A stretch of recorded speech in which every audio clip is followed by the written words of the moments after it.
আমার আজকের রেসিপি সম্পূর্ণ নিরামিষ চটপটা আলু ভেন্ডি। এটা রুটি লুচি বা পরোটা সব কিছুর সাথে দুর্দান্ত লাগে খেতে, আর এটা খুব বানানোও সোজা। আর আশা করা যায় যে আপনাদেরও কিন্তু এই রেসিপিটা ভালো লাগবে। আর যদি আপনাদের রেসিপিটা ভালো লেগে থাকে তাহলে অবশ্যই লাইক শেয়ার কমেন্ট করতে কিন্তু ভুলবেন না। তো চলুন দেখে নেওয়া যাক কী লাগছে। এর জন্য আমি ঢ্যাঁড়স নিয়েছি 500 গ্রাম। ঢ্যাঁড়সগুলো খুব ভালো করে ধুয়ে জলটা ঝরিয়ে নিয়ে তারপরে এরকম লম্বা লম্বা 2 ইঞ্চি মতো লম্বা করে কেটে নিয়েছি। আর ঢ্যাঁড়সের দুটো দিক কিন্তু কেটে বাদ দিয়ে দিয়েছি। ঢ্যাঁড়স সবসময় ধুয়ে জল ঝরিয়ে তারপরে কাটতে হয়, যদি কেটে ধুই তাহলে কিন্তু পিছলা পিছলা হয়ে যায়। তো আলু নিয়েছি, আলু এখানে দুটো বড় সাইজের নিয়েছি। এগুলো খোসা ছাড়িয়ে এরকম লম্বা লম্বা করে ঢ্যাঁড়সের মতোই লম্বা লম্বা করে কেটে রেখেছি। ওই যেভাবে আলু ভাজা কাটে ঠিক সেরকমই কেটে খুব ভালোভাবে ধুয়ে নিয়েছি। এবার রান্না শুরু করতে হবে। তার জন্য ওভেনে কড়াই বসিয়ে সর্ষের তেল দিয়ে দিলাম। রান্নাটা আমি সর্ষের তেলেই করব। আমি 4 টেবিল স্পুন সর্ষের তেল দিয়েছি। আপনারা চাইলে কিন্তু সাদা তেলে রান্নাটা করতে পারেন। তেলটা গরম হয়ে গেলে সর্ষের তেলের কাঁচা গন্ধ যখন চলে যাবে তখন ওই কেটে রাখা ঢ্যাঁড়সগুলো এই তেলের মধ্যে দিয়ে দেবো। হাই ফ্লেমে ঢ্যাঁড়সটা কিন্তু ভেজে নিতে হবে, তারপরে খুব কড়া ভাজবো না, জাস্ট হালকা কালারটা আসা অবধি ঢ্যাঁড়সটাকে ভাজতে হবে। মোটামুটি সময় লাগে কিন্তু এটা ভাজতে। তো প্রথমেই আগে এখানে ঢ্যাঁড়সে নুন দেবো না, কারণ ভাজার সময় যদি আগে নুন দিয়ে দিই তাহলেও কিন্তু ঢ্যাঁড়স থেকে পিছলা পিছলা হয়ে যায় ঢ্যাঁড়সটা আর কি। তো এই জন্য প্রথমে আগে মিনিট 3 একটু ভেজে নেবো, জাস্ট হালকা কালারটা আসবে। এই যে দেখুন 3 মিনিট হয়ে গেছে, জাস্ট হালকা কালারটা আসতে শুরু করেছে। এই সময় এর মধ্যে দিয়ে দেবো পরিমাণ মতো নুন। তো আমি এখানে হাফ টিস্পুন মতো নুন দিয়ে দিলাম। এবারে সব কিছু একসঙ্গে ভালোভাবে মিশিয়ে নিয়ে আরও মিনিট 3-4 একটুখানি ভালো করে ভেজে নেব।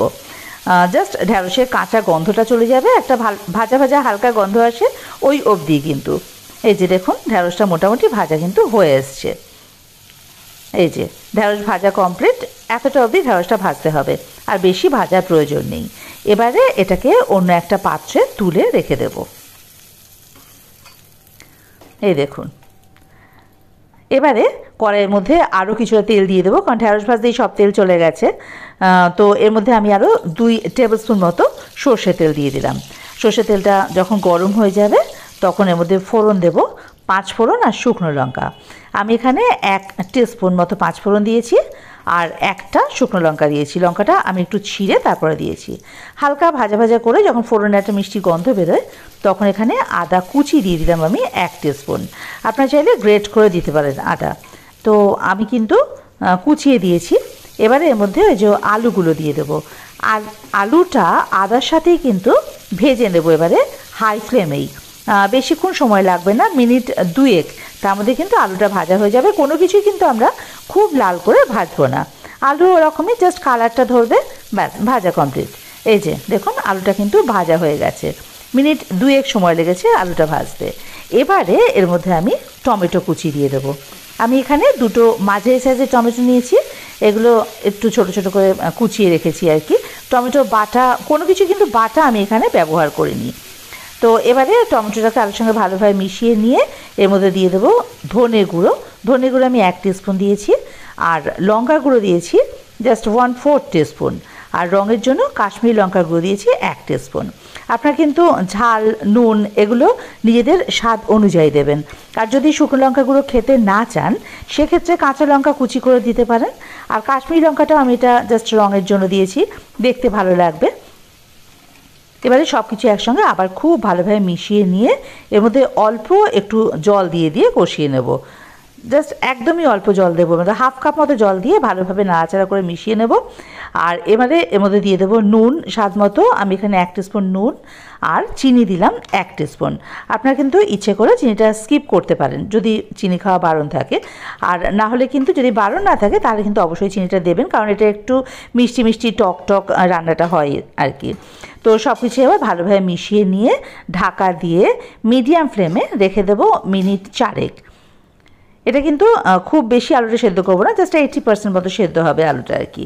মিনিট 4 পর ঢাকাটা খুলে নিলাম, দেখুন জল শুকিয়ে এসছে, টমেটোটাও গলে গেছে, আর টমেটোর কাঁচা গন্ধটাও একেবারেই কিন্তু নেই।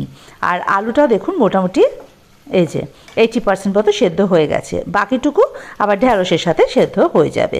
এবারে এর মধ্যে ভেজে রাখা ঢ্যাঁড়সগুলো দিয়ে দেবো। ফ্লেমটা কিন্তু এখন মিডিয়ামেই থাকবে। এবারে আলু আর ঢ্যাঁড়স খুব ভালোভাবে আগে মিশিয়ে নিতে হবে মিডিয়াম ফ্লেমেই। এর সঙ্গে অল্প একটু জল দিয়ে ঢ্যাঁড়সটাকেও কিন্তু কষিয়ে নিতে হবে, তবে খুব বেশি জল আবার দেওয়া যাবে না, কারণ বেশি জল দিলে আবার ঢ্যাঁড়সটা কিন্তু নরম হয়ে গিয়ে সেটা খেতে ভালো লাগবে না। এখানে মোটামুটি হাফ কাপ মতো জল দিলাম, চায়ের কাপের হাফ কাপ জল দিয়ে দিলাম। এবারে সব কিছু একসঙ্গে আবার খুব ভালোভাবে মিশিয়ে নিয়ে ঢাকা দিয়ে রেখে দেবো আরও মিনিট 3 যাতে ঢ্যাঁড়সটাও নরম হয়ে যায় আর আলুটাও পারফেক্ট সেদ্ধ হয়ে যায়। মিনিট 3 পর ঢাকাটা খুলে নিলাম। দেখুন জলটা কিন্তু একেবারেই শুকিয়ে এসছে, একটা গামাখা তরকারিটা হয়ে গেছে। আর ঢ্যাঁড়স বা আলু এগুলোও কিন্তু খুব ভালোভাবে সেদ্ধ হয়ে গেছে। এবারে এর মধ্যে দিয়ে দেবো আমি ভাজা জিরের গুঁড়ো। আমি 1 টিস্পুন জিরে খালি কড়াইতে ভেজে এটা গুঁড়ো করে নিয়েছি, এটা এর মধ্যে দিয়ে দেবো। আর ঝালের জন্য এখানে দিয়ে দেবো 2টো কাঁচা লঙ্কা। এটা অবশ্যই এই সময় দিলে ফ্লেভারও অ্যাড করবে কিছুটা। আপনারা যে যেরকম ঝাল খান সেই অনুযায়ী কিন্তু এখানে কাঁচা লঙ্কা বাড়িয়ে বা কমিয়ে নিতে পারেন। এবারে এর মধ্যে দিয়ে দেবো লেবুর রস।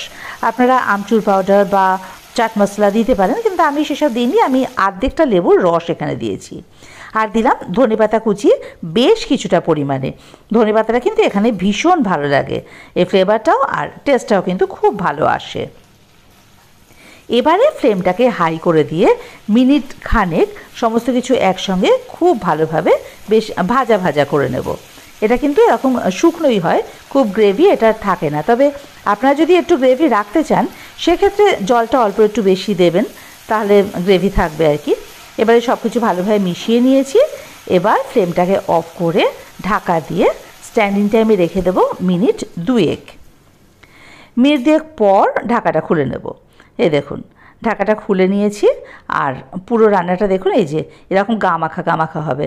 আপনারা কিন্তু একবার বাড়িতে অবশ্যই ট্রাই করে দেখবেন, এটা ভীষণই ভালো লাগে। মানে আমার অন্যান্য রেসিপিগুলোর মতো এটাও কিন্তু ভীষণ দুর্দান্ত লাগে খেতে। একবার এটা ট্রাই করার অনুরোধ রইল।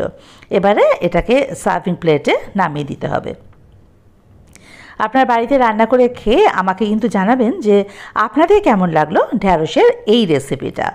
তো যদি ভালো লেগে থাকে তাহলে অবশ্যই আমার চ্যানেলটা সাবস্ক্রাইব করে আমার পাশে থাকার অনুরোধ রইল। আর বেল আইকনটা কিন্তু ক্লিক করে দেবেন, তাতে করে আমি কোনো নতুন রান্না আপলোড করলে তার নোটিফিকেশনটা আপনাদের কাছে সবার আগে পৌঁছে যাবে।